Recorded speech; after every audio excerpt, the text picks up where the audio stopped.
ইবলিস শয়তান আল্লাহর 6 লক্ষ বছর ইবাদত করেছিল।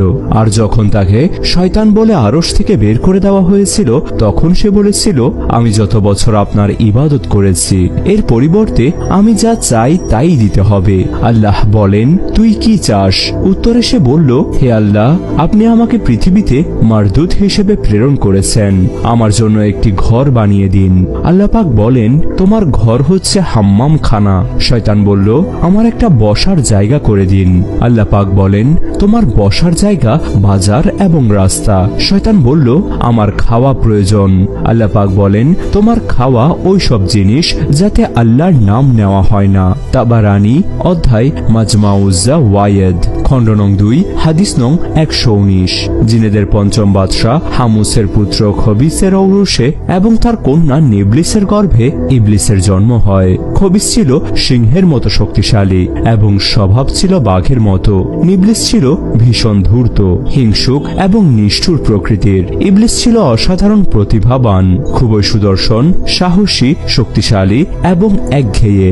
ইবলিসের গৃহশিক্ষক ছিল শারবুক, যার ছিল 26,000 বছরের শিক্ষকতার অভিজ্ঞতা। ইবলিসের মতো মেধাবী ছাত্র তার শিক্ষা জীবনে তিনি কখনো দেখেন নাই। তিনি খবিসকে বলেছিলেন, ছেলের প্রতি খেয়াল রেখো, সে জীবনে বিরাট কিছু একটা হবে। সময়ের বিবর্তনে জিনেদের নোংরা আচরণে অতিষ্ঠ হয়ে মহান আল্লাহ রাব্বুল আলামিন হামুসের বংশ ধ্বংস করে দেওয়ার নির্দেশ দিলেন। অতঃপর ফেরেশতারা তাই করলেন। তবে ইবলিসের দেহবর্ণ এবং জ্ঞানের গভীরতা দেখে তাকে ফেরেশতারা রেখে দিলেন।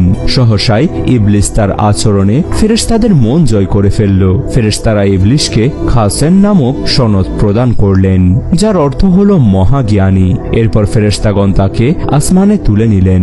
দ্বিতীয় আসমানে ইবলিসের ইবাদত বন্দেগীতে একাগ্রতা দেখে ফেরেশতাগণ মুগ্ধ হয়ে তাকে আবেদ সনদ প্রদান করলেন। এরপর তার উন্নতি ঘটল তৃতীয় আসমানে। প্রতি আসমানেই তাকে 1000 বছর ইবাদত করতে হতো এবং সে তাই করত। এভাবে সে চতুর্থ, পঞ্চম, ষষ্ঠ এবং সপ্তম আসমানে উপনীত হল। ইবাদত বন্দেগীতে একাগ্রতার উৎকর্ষতা দেখে তাকে ওলি, সালেহ, মুত্তাকি, খাজিন, রুহুল্লাহ প্রভৃতি সনদ প্রদান করা হয়। ইবলিস ফেরেশতাদের ওয়াজ নসিহত করত। ফেরেশতাদের গণতান্ত্রিক আবেদনে আল্লাহ পাক ইবলিসকে আরশে মুআল্লায় তুলে নিলেন। ইয়াকুত পাথরে নির্মিত সুউচ্চ মিম্বরে বসে সে ইবাদত বন্দেগী করত এবং ফেরেশতাদের মাঝে ওয়াজ নসিহত করত। সে লাভ করেছিল মুআল্লিমুল মালাকুত বা ফেরেশতাদের শিক্ষক নামক খেতাব। এভাবে 6000 বছর কেটে গেল।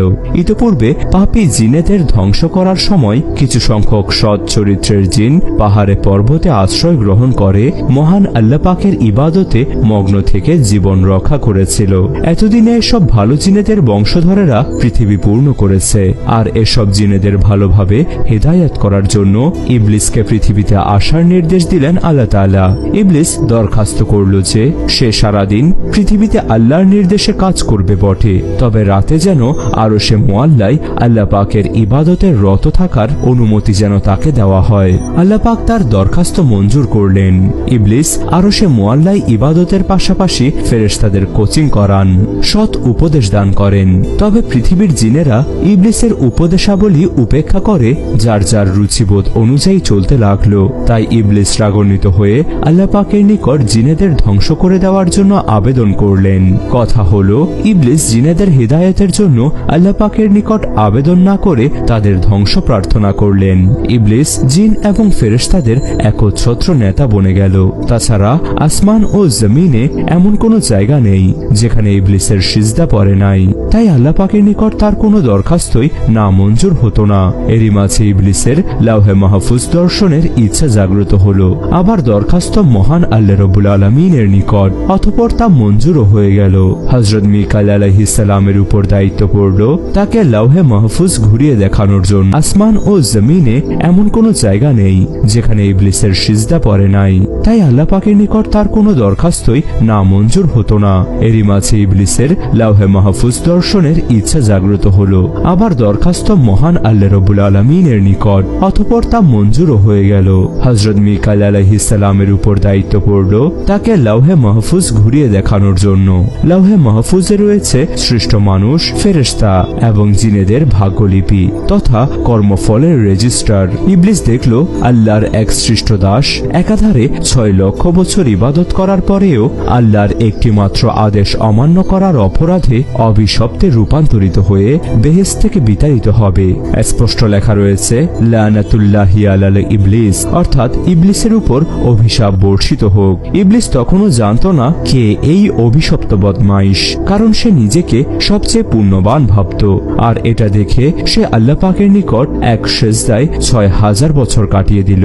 আল্লাহর সকল আদেশ নির্দেশ পালন, বিদ্যা বুদ্ধি অর্জিত জ্ঞান ইবলিসের হৃদয়ে অহমিকার জন্ম দেয়। নিজেকে ভাবতে থাকে সৃষ্টির সর্বশ্রেষ্ঠ, নিজেকে ভাবতে থাকে আসমান ও জমিনের সকল জিন ফেরেশতাদের অবিসংবাদিত নেতা। যেহেতু আল্লাহর সৃষ্ট জিন ও ফেরেশতারা সকলেই তাকে মান্য করত, তাই আল্লাহ পাকও তার নিকট প্রতিযোগিতায় হেরে যাবেন। তাছাড়া জিন ও ফেরেশতাদের সে ছিল প্রধান শিক্ষাগুরু। ইবলিস মনে মনে ভাবতে লাগলো যে কোনো সময়ে সে আল্লাহ পাকের অধীনস্থতা থেকে স্বাধীনতার ঘোষণা দিতে সক্ষম। ইবলিস তার জনগণ অর্থাৎ জিন ও ফেরেশতাদের বোঝাতে চাইল সেই সর্বময় ক্ষমতার অধিকারী, অথচ জিন ও ফেরেশতাগণ আল্লাহ পাকের সার্বিক ক্ষমতাকে স্বীকার করে ক্ষমা চাইতে বললে ইবলিস হেসে উড়িয়ে দিল। ইবলিসের ধারণা তার জনপ্রিয়তার কাছে আল্লাহর কোনো শাস্তি কার্যকর হবে না। আল্লাহ পাক বারবার খারাপ জিনেদের সৎ পথে আনার জন্য তাদের মধ্যে সৎ এবং ধার্মিক বাদশা নিযুক্ত করেছেন। বারবারই জিন সম্প্রদায় কালের বিবর্তনে পাপে ব্যভিচারে হানাহানিতে লিপ্ত হয়েছে। জিনেদের প্রথম বাদশা চালপলেশ 36,000 বছর জিনেদের উপর বাদশাহী করেছিলেন। এরপর বাদশাহ বিলিকা এবং বাদশাহ হামুস বাদশাহ হয়েছেন। এরা ছিলেন সৎ এবং ন্যায়পরায়ণ, অথচ জিনেরা তাদের মাঝে হানাহানি ও বিভিন্ন অপরাধে লিপ্ত ছিল। এত